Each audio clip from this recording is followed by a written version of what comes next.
Hello, hello, hello. Welcome back to Think Rugby podcast. Well, what an interesting week of rugby we've just had, and what an interesting week of rugby we've got coming up. It was round number 32 of the rugby, or 3, I can't see your fingers now, Andy, of the rugby championship. What a cracker. Let's dive right into it. You had the All Blacks facing the Springboks at Eden Park, the showdown.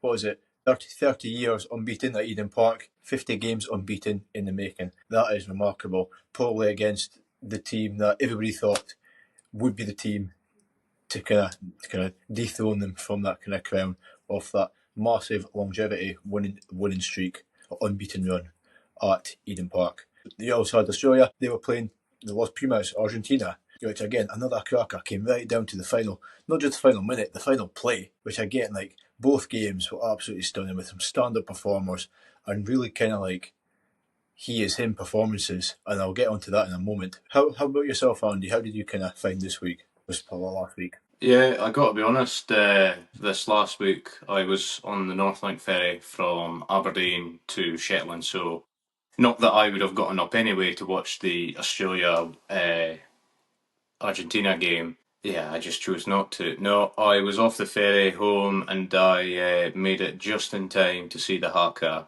and wow, what a haka that was. It was interesting. I guess now you've mentioned it, we'll speak about the All Blacks' box game first. Like I say, Eden Park, 30 years since 1994. Last team to win there was France in 1994. The All Blacks must have been tetchy kind coming into this game. The Springboks team looked absolutely stacked, full of absolute powerhouses. And also the All Blacks, when they released their squad, I kind of thought Narrow on the wing. There was a bit of lack of experience there. I was just looking at the team, but then at the same time, you can only push with the cock you've got. They selected that team. They went in with, heads held high, and they went and put on a show. That whole game they put on a show. Special mentions to Ardi Sevilla and also Tupou Vai, who will speak about them. I think they both had absolutely sublime games. You can name a few, but I think them two in particular really, really were instrumental at key moments in that game. Vai, I mean, you've probably seen this, but remember this, the Springboks, they've been experimenting, if you like, with this bloody, like, middle of the park kind of mall, creating a mall, or was it line-out, sorry, creating that line-out in the middle of the park. They did it again against the All Blacks, but also the All Blacks had done their research, and they were quick to kind of put that to bed and kind of shut that down. Again, it was tough. You see South African kind of supporters going, oh, he was offside, he was in the side, blah, blah, blah, blah, blah. I mean, that was very, very quick, the way it all happened. But again, the referee will know the letter of the law. I think he was in before the kind of mob was formed. And again, who actually knows how, like, you're creating a line out in play. It's so just unexpected. Like, I feel sorry for the referee.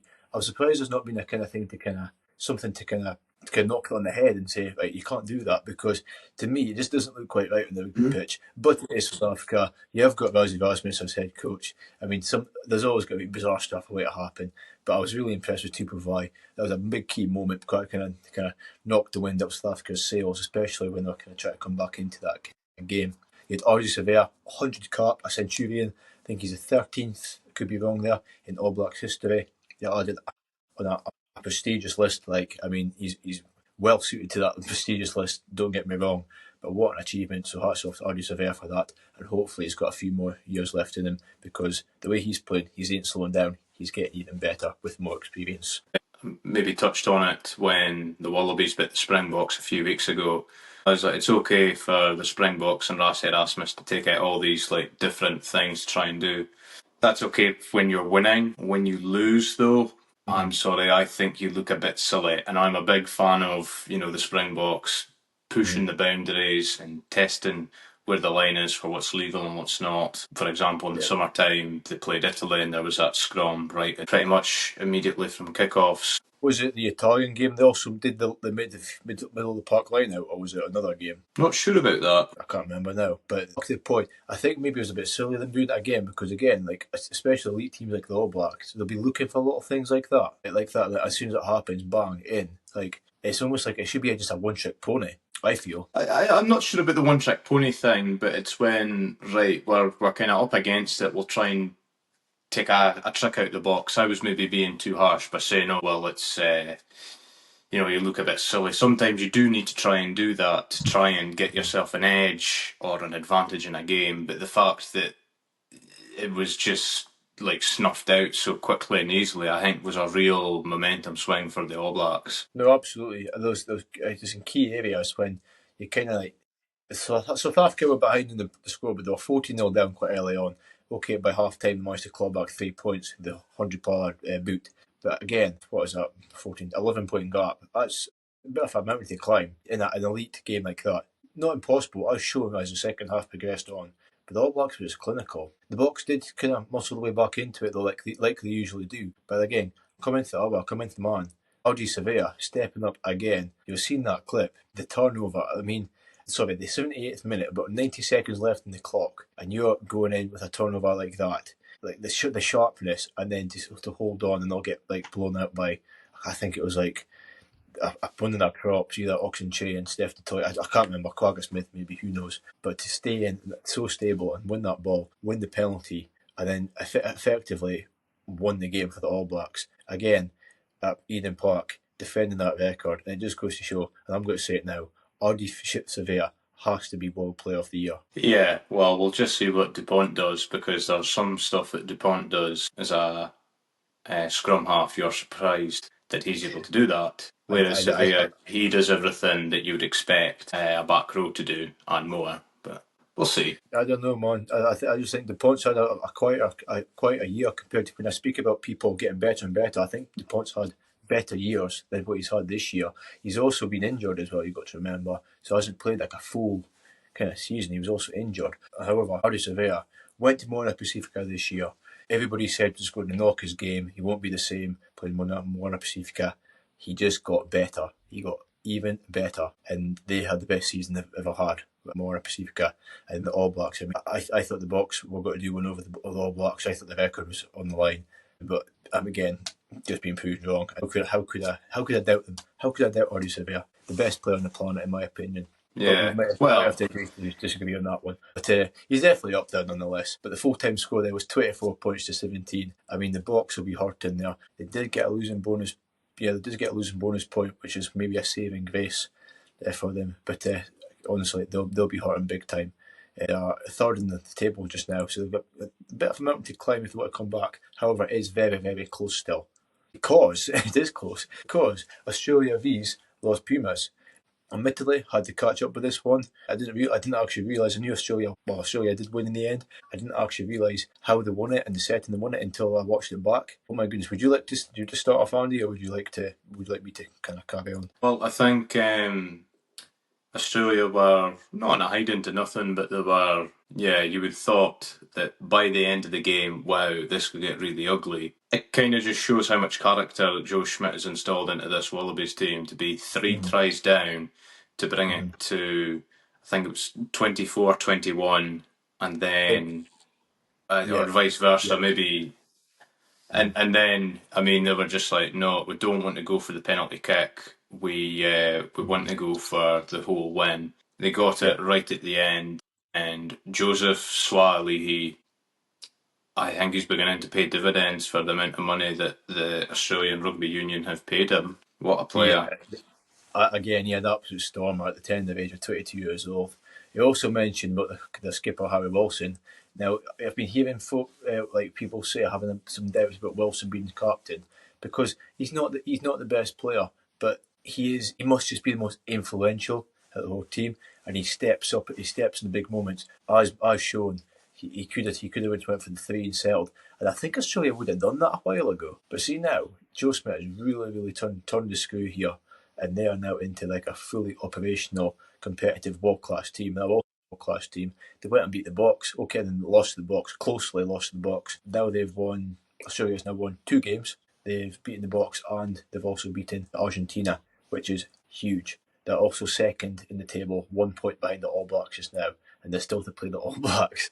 It's looking very tasty for what's to come. Like I say, Sue Lee had a stormer. It's good to see James O'Connor still getting picked. He wasn't just like I'll say, use the phrase again, he wasn't just a one-trick pony, but he's still getting picked. Nate McDermott, like I say, the best number 21 on the planet, always coming off the bench and having an absolute stormer for a game. He is suited to that, to like an absolute T. But yeah, I was really impressed with how it went. And again, Australia cooking, and again, home World Cup's beckoning. We'll see how they get on with the Rugby Championship. but I think they won't settle for anything less than a top 2 finish in this rugby championship, and I would expect them to do the same, especially at this current moment in time.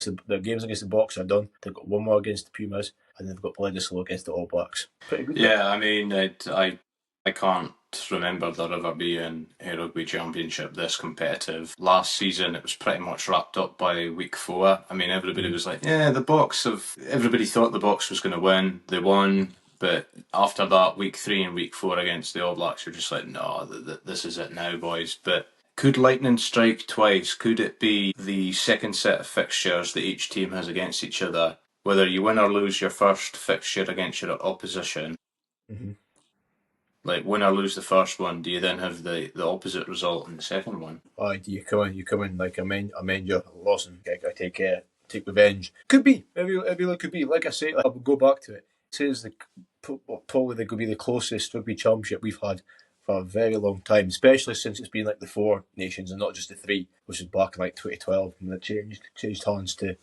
the rugby championship. Yeah, because it usually was just either Australia or Argentina being the whipping boys in the Boks. And apart from 2015, I think 2015 was the last time Australia won it, I believe, or there about that kind of region. Ever since, it's been the All Blacks who've been pretty dominant, kind of clear winners. And then you've got the Boks kind of in there once or twice. I'm going to change my kind of opinion that the way the All Blacks are playing and kind of cooking razors, again, he's kind of silencing the critics because there's always folk chipping in saying, "Is this like the All Blacks declining?" No, it's not the All Blacks declining. They're still just building again, and they're a very spot on team.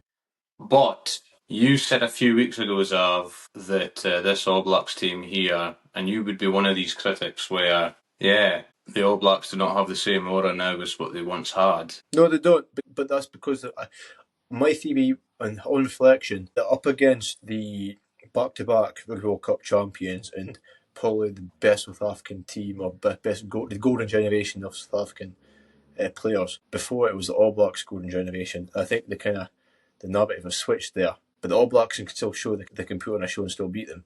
And if you want to be petty here, they should have won the Rugby World Cup final. But I'm not going to be petty because South Africa won it. And there's no point even dwelling on that anymore. So I honestly, the aura's not quite there. Folk don't feel them as much. Also, I think because the record, like the stats don't lie, used to be like 95% win percentage. It has dropped that a little bit more, which is quite significant when you kind of look at teams who you line up against and thinking, okay, we can actually have a crack here.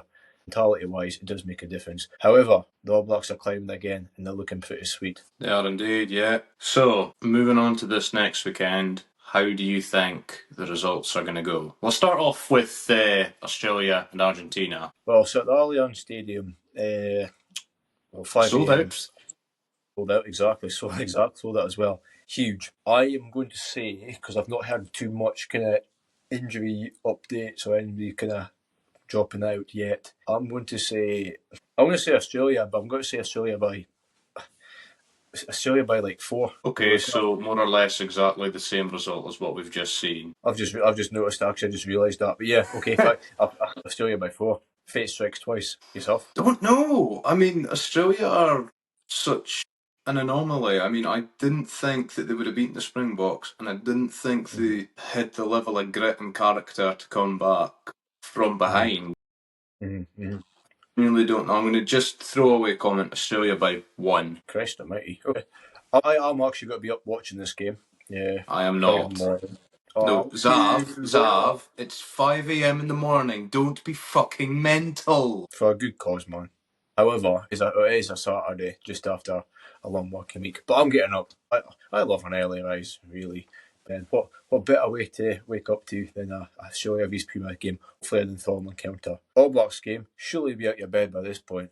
8 o'clock. 8 o'clock in Wellington, New Zealand. Who've you got? I'm going to say the Springboks. I don't think that Rassie can allow, like, after having 1 loss last year, I don't think he can allow 3 losses this year. And to be honest, I said it on Twitter at the time, this last week, the All Blacks were on another planet. That's how good they were in the first half against the Springboks, and there's no way you can sustain that amount of energy for a full, 80 minutes. They were up, I think, for the game, the occasion this last week. It's going to be very difficult to try and get that same energy output again this next weekend Whereas Rassie is still bizarrely doing the same weird mind games as what he was. He's already released the team for this next week. I'll put it onto the screen now. Yeah, I'm going to have to say it'll be controversial. I think the All Blacks will be not cheated. It's not like us to suggest that the Springboks cheat in these big games, but yeah, I'm going to have to say the Springboks by 3 probably. I'm going to disagree with you, and not for content purposes. I'm going to disagree with you because I actually think the All Blacks will rise up again. I think the All Blacks are going to win by 10. I think they'll be clear, if not more. If the All Blacks win by 10, does any serious questions get raised about Rassie Erasmus and how not just the fact that they've lost, if your prediction comes true, they've lost 3 games, but maybe the manner in which they've lost them too is just, it seems really messy. They'll wait till, if they're going to do anything, they'll wait till the end of the rugby championship. If they don't get top 2 and they finish third, or even bottom, if they finish bottom, I think he'll be gone. But who'd you replace him? Who'd you replace him with? He's a very likeable man. Johan van Graan at Bath. Now that would be opening a can of worms. He'd still be under contract, but the Boks would pay it out, I feel. But would Bath be so willing to let him go? He's in a cracking job, and they're still building. Bath are going for that domestic treble again, but they're going for the big European Cup with the signings they've got, which we might mention another day. But I don't know. But that's actually a very, very good shout, to be fair to you, Andy. Any rumours about that at all? Or is it just kind of out there, which goes out the backhand kind of suggestion? It's just my kind of thinking. I mean, Johan van Graan, I feel like every Springbok that is a head coach, I think they all ultimately aspire to try and be the head coach of their own country. I mean, you look at Franco Smith, he's just signed a contract extension with Glasgow and with SRU now. I mean, one can only think or assume that he would be getting shooed in for the Scotland job. I have an individual episode that will be released sometime in the future about that. I haven't got round to editing it yet. But going back to it, if it's not Johan van Graan, I struggle to think of any other Bok head coaches that would potentially replace Rassie Erasmus, other than obviously Franco Smith. Sean Everett, yes, he's a Springbok, yes, he's a head coach, but no. There are levels to these Springbok coaches. You need somebody who's a proven winner. Johan van Graan. It does make sense. Anyway, we'll maybe come back to that another time. It does happen. If Boks finish last, if Rasmus gets the boot, I can't see it though. I really can't see it happening. You never know what will happen. But I'm going to say All Blacks by 10. And that's my prediction in. And All Blacks are going to absolutely cook and win this rugby championship, which was not my initial prediction after how I've seen them play. And I think I'm not going to tempt fate here, but I think they should win it. Anyway, any other news? No, I was just going to say you might not have predicted that, but yeah, I know you did. This guy did. Yes, well done, Andy. Very well, very well. Anyway, in other news, Christian Wade, he's seen the money. He's the next Newcastle signing. I mean, it must be about 15 signings, 20 signings by this point. Newcastle have appointed. They are absolutely firing. I mean, I don't think we'll be discussing Newcastle in the relegation battle this season. Let's just be honest. Christian Wade. Yeah, that's because the RFU are going to be getting rid of the relegation playoff thing. That too. Okay, my bad. So Christian Wade signing for Newcastle. He's becoming a bit of a kind of rugby mercenary. Do you think he's been to? Well, where did he start off? He started off with Wasps. Then he went to the NFL. Then he went to Racing because he was at the NFL for a while. Then he went to Racing 92 there for a bit.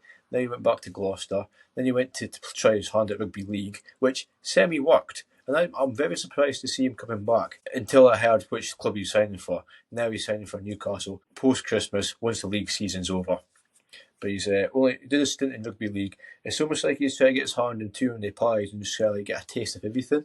It's sometimes you should just kind of stick. Okay, you can change over, like going from union to league. But he's went to the NFL, back to union, into league, back to union. It's like, come on, man, like maybe just pick one and stick to it and actually because you know something, Christian Wade is only a few tries away from being the Gallagher Premiership top try scorer of all time, and he's only been half his career has been away from the Gallagher Premiership. Imagine if he actually stuck about, not just to have that kind of record in his resume, he'd also be an absolute surely be in the mix for England, playing a lot more games for England. Too old now, you won't get it now. But, like, I don't know. I think he's kind of ruined it in that kind of aspect. He's kind of fucked it a bit for himself. But if money talks, and he'll be playing for Newcastle Red Bulls next season, and I dare say he'll be in a fearsome contract there. The other thing as well is it's the whole, like, we both kind of said about Lewis Rees-Zammit. I mean, albeit it's different circumstances, but for me, I'm just like, if the cash is there and the opportunity is there, why not go? Why not try? I think I did read somewhere that he was struggling to get into the team he signed for in rugby league. I can't remember the name of them. Wigan Warriors, my team, the mighty Wigan. He's played a couple of games. Yeah, I don't know. Wigan are quite a dominant side, and not as dominant this season, so maybe they just can't risk it as much. But look, it is two very different sports, and it's very hard to transition over. Some have made it, some can't. It really is just you either have it or you don't. Look, he was quite promising to start with, but maybe it's just not worth all the at his day and age. Maybe just not worth the kind of graft to try putting the effort to get up to speed. Just like the league boys have been playing league their whole lives. Yeah, and like Christian Wade, is he not like 34? I thought rugby league, from what all you've said, I don't watch rugby league, honestly, but it's A short career. Whoa, fucking hell, boys! I would have thought the rugby league was more for like your pacey young guys. It is. No, absolutely it is. Like I say, it's a short career rugby league because of that. They can be so much fitter. Christian Wade, no doubt, undoubtedly has the fitness for it and everything. But again, is it worth getting up to speed? Is it worth sitting on the bench where you can be potentially breaking the Gallagher Premiership try record and also earning a massive wad of cash at Newcastle Red Bulls? Just got to weigh up what's best for yourself. Here's one for you. Maybe he was needing a break from rugby union for his body. And let's be honest, rugby league is less physical than rugby union. Maybe he was looking for a quick payday. Are you having a laugh? Oh my god. Andy, can you do polls in the comments? What? And what's more physical, a scrag or a proper dump tackle? A scrag? At least you can hit above bloody waist height in rugby league. Rugby league's brutal. In England it's less brutal, but see in Australia, holy shit, you can still absolutely nail folk. Talk to the hand, because the face is not listening. Maybe we should do some more rugby league content, because rugby league's absolute class. Just watch the viewers just go... But honestly, hang on now, Zav, hang on now. You maybe can do some more content on rugby league, but as the listeners and viewers all know, you are still to upload your forfeit video. So best of luck with that. Oh dear, shit, I forgot about that. Right, fine. I'll let you upload your tuning event first, and then I'll pop it in at some point. Shit, I forgot about that. Thought I'd go off with one. Never mind. Yes, I'll get that up, Andy. My apologies. Right, well, that is one thing. But also, like Andy mentioned previously on the podcast, stay tuned for his podcast about, and correct me if I'm wrong, it's about Tooney extending his contract with the SRU until, is it just before or is it after the World Cup? Just after. Brilliant. I'm absolutely ecstatic with this news. Can you tell by my face? That is bloody ridiculous. But I'll let Andy rant on in his episode about that, and maybe we can ingest it more as time goes on. We'll see how the Scotland results kind of pan out.